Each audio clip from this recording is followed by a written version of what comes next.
Mr. Speaker, sir, I thank the honourable member for the question regarding the repair and extension of the seawall at VCC village. This is a matter of great importance not only to the people of VCC, but to the entire nation, given the historical and cultural significance of the Wono Wunisei. Mr.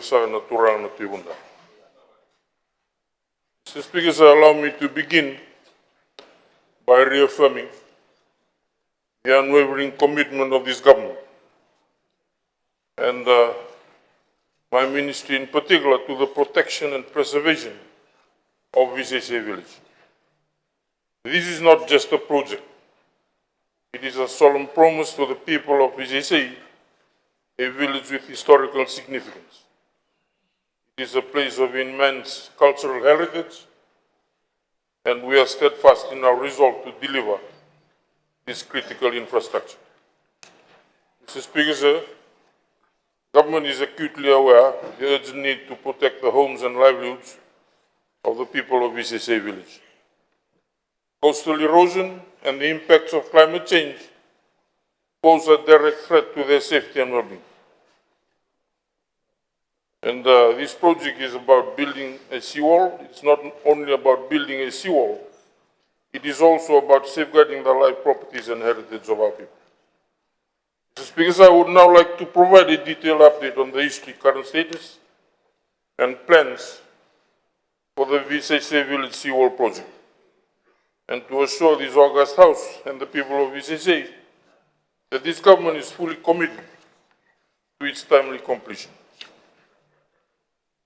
Mr. Speaker, sir, the journey to address the urgent need for a seawall in VCC village began with a formal request from the community on the 7th of November 2019. This request highlighted the growing threat of coastal erosion and the need for immediate action. In response, a team from the Waterways Division conducted a comprehensive evaluation and survey of the site on the 17th of December 2021. This assessment was critical in determining the necessary measures to protect the village from the relentless forces of nature. However, Mr. Speaker, as we are all aware, the COVID-19 pandemic brought out unprecedented challenges to our nation, leading to severe budget constraints across all sectors. These financial limitations delayed the commencement of the project, as government had to prioritize resources to address the immediate economic and health crisis. Mr. Speaker, in 2023, government renewed its commitment to this vital project.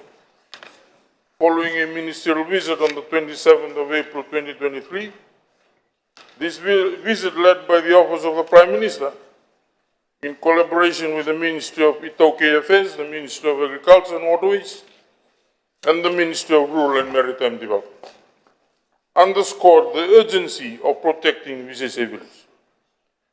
This visit also led to the formalization of a statement of undertaking between government and the VCC community.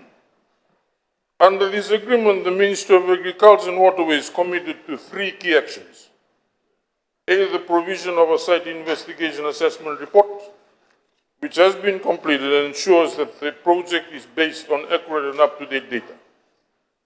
B, the provision of the seawall engineering design plans and project costings, which have also been finalized. And C, the utilization of the existing hire of machineries program to engage contractors for the construction of the seawall. Mr. Speaker, in return, the VCC community has demonstrated their commitment by granting site access, waiving fishing rights, and supplying rock boulders to support the construction process. This partnership between government and the community is a testament to our shared determination to see this project through to completion. Mr. Speaker, I am pleased to inform this august House that the Ministry of Agriculture and Waterways is working to advance this project. We are currently finalizing the necessary administrative and technical processes to ensure its successful delivery. Mr. Speaker, I also wish to update the House on the latest developments regarding the funding for this project. Given the budget limitations of the Ministry of Agriculture and Waterways, the Office of the Prime Minister has taken the lead in securing the necessary funding. The Project Planning and Facilitation Division of the Office of the Prime Minister is actively working to secure grant aid for this project. A grant agreement has been prepared and is currently being vetted by the Office of the Solicitor General. Mr. Speaker, once the vetting process is completed, we will finalize the funding arrangements and move swiftly into the construction phase.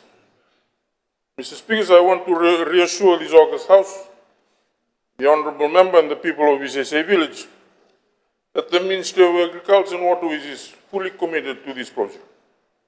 We are working to ensure that all necessary approvals and procurement processes are completed as soon as possible. Mr. Speaker, again I say Visese is not just any village. It is a chiefly village of significance to Fijian history. It is a place of immense cultural and historical significance, and my ministry will not rest until this project is complete. Our goal is to ensure that the seawall is constructed this year, providing essential protection to the homes and families of Visese Village. It is a duty that we owe to the people of Visese and to the legacy of our ancestors.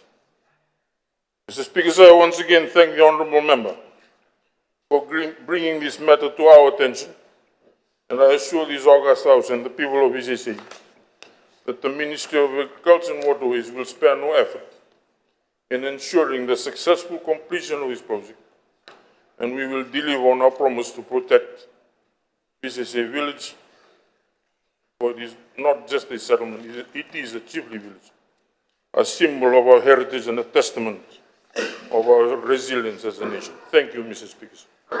I thank the Honourable Minister.